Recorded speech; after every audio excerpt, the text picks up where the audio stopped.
In our logical, rational world, it can be tough to go with our gut instinct and trust our intuition. And in this video, I'm going to share a powerful story of where one person trusting their intuition literally saved many lives, even though there was no logical reason that he could identify at the time. We are all intuitive beings, but there are 3 big reasons for why we discount our intuition. And we're going to talk about those 3 reasons and what you can do about it. Welcome to the Intuitive Health Channel. I am Heather Thatcher, your guide to become intuitive, and I am so grateful that you're here. A few years ago, I heard a story of a fire chief who was working with his team to battle a massive blaze.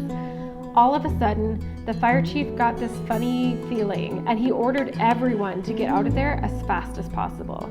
And within a minute of everyone getting out of that building, it collapsed. And it would have trapped or killed the firefighters if that fire chief hadn't listened to that funny feeling and gotten everybody out. There was an investigation done afterwards where they interviewed the fire chief to find out what clued him in that the building was about to collapse, but he had no idea. And it took the investigators over a year to finally figure out that the fire chief had noticed that all of the sounds of the fire had disappeared. It had gone completely quiet inside the building where he and his team were fighting the fire. And logically, this means that all of the oxygen had been used up by the fire and there was very little left of the structure to burn. So it was incredibly unstable and it was going to collapse imminently. So sure, there is a scientific reason for that funny feeling that that fire chief felt, but it wasn't that he was conscious of the science.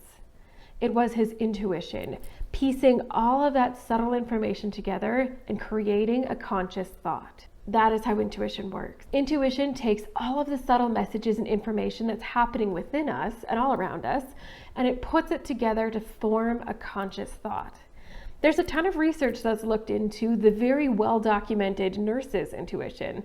Some nurses can sense when a seemingly stable patient is about to take a drastic turn for the worse. Even though there's no visible evidence like their heart rate or their blood pressure or breathing, everything seems perfectly normal. But the research shows that these nurses receive this intuitive premonition and they are subconsciously picking up on all of the subtleties in the patient's appearance and their interactions, and they're piecing all of this together without their conscious awareness in conjunction with all of their experience to receive an intuitive message that something's wrong. So we are all intuitive beings. And now if you read that and thought, well, Heather, I don't really feel that intuitive. Don't worry, you're not alone. And there are 3 main reasons why we feel that we've lost our intuitive connection to our body, to this world, just a general connection to our intuition. And number 1 is that we've been trained to follow the evidence. Right from the beginning of grade school, we've been taught to follow the evidence. We learn about hard sciences, about how life works, gravity, life cycles, animals, how our body works. We learn about the rules of math and physics and language and grammar and history. The vast majority of what we learn in school is based in our physical reality. Imagination and play become more limited as we grow older and moved up in the grades, and more time and focus is given to those evidence-based learnings. Don't get me wrong, I am very grateful for my schooling and what I've learned in university and beyond, but when we're told to follow the evidence and find the research to back things up, it can be much easier for us to push down those intuitive messages, especially if we can't find the evidence to back up those thoughts. It can be really easy to dismiss it. But imagine what could have happened if that fire chief ignored that subtle message because he didn't know why he thought everyone needed to get out of the building. We need to start listening to our intuitive messages and acting on them before we dismiss them just because we can't find the logic to support it at that time. Remember, it took the investigators over a year to figure out what that fire chief knew and how he knew to evacuate the building. However, I know that jumping from trusting our logic brain and following the evidence to going with our intuition can be really difficult. And it can be a little scary, which leads me to the second reason why it's tough to trust our intuition. Reason number 2, fear. Think about it. You've spent most of your life finding logical reasons and evidence for why you do what you do. You tie your shoelaces because they're a tripping hazard. You listen to your rational brain at work because that's what gets everything done efficiently and allows you to advance. Trusting our our logic brain is safe. It's our comfort zone. Stepping outside of that and going with our gut instinct, which sometimes may be against what our physical environment is telling us, can be quite unsettling. Plus, fear is sneaky. It may not be as obvious as we think. It may show up as procrastination or something coming up, life getting in the way, or our temporary inability to think outside of the box. So for example, if you get an intuitive message at work that you need to get up and exercise, but you immediately dismiss that because you're at work right now and there's no way you could drop everything and get to the gym, you're missing the chance to honor your intuition.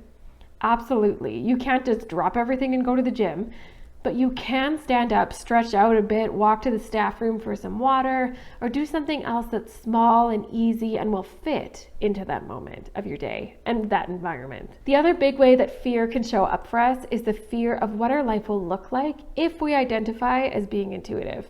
When you think of an intuitive person, do you think of some metaphysical hippie walking around in bright colors, tie-dyed clothes, dreadlocks, vegan, smelling of aromatherapy, and thinking, maybe drinking some herbal concoction? I identify as intuitive, and I'm not all of those things. The metaphysical thing and the aromatherapy thing for sure. Identifying and connecting with your intuitive nature will be different for you than it is for me. And maybe you will just settle into that vision of the free spirit, or perhaps you'll just be a more in tune, higher vibration version of your current self. Try your best to release all expectations of what you think your life will look like after you've reconnected to your intuition. Reason number 3, we expect a lot of ourselves. As adults, it can be very challenging to be a beginner again. We're so used to that as kids, but now we're pretty much accomplished at most things that we do. So go back to the basics and start developing your intuition from the beginning. Can bring up a lot of feelings. It can be really tough. Be gentle on yourself on this journey of developing your intuition. We all have to start at the beginning, building a foundation for our spiritual practices to grow and evolve with us. So don't hold yourself to high expectations thinking that you'll go from beginner to master by reading a book or two, or by checking out a few articles on the internet. You didn't go from learning the basics of math to successfully passing your high school math finals by checking out a book or two and then just boom, it all just appeared in your head. It took time. Give yourself some time for your intuition to get stronger and for your spiritual practices to grow. I've been doing this now for over a decade, and I have to say that it's still a journey for me. In fact, the 5 stages of intuitive development, the last stage is the sage, because although all of the learning that got you to this stage has given you so much knowledge, you still have the wisdom to know that this is just the tip of the iceberg and there is so much more to learn. So try to release expectations of how fast you should be able to hear and trust your intuition. Release expectations for what that will look like for you, and then release expectations of how that will play out when you're living an intuitive lifestyle. Remember, this is a journey, and it's not one that you have to go through on your own. So check out some of the free resources below to help you get started, or you can also comment below with your number 1 struggle when it comes to hearing and trusting your intuition. And I'm here for you every step of the way. I will respond to all of your comments and give you some free resources to help you overcome that hurdle. Thank you so much for spending this time with me. I am so grateful for the energy that we shared today. I know you're the kind of person who likes to help others, so I invite you to share this video with someone important to you who you think would also benefit from listening to this video. And if you want inspirational, intuitive health content like this daily, connect with me on Instagram. Every day I give you a mini challenge, an affirmation, intuition builder, energy clearing technique to help you take what we talk about on this video channel to the next level. You can find me over on Instagram and all other social platforms with the name @BecomeIntuitive.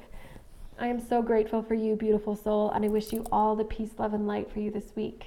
See you next time.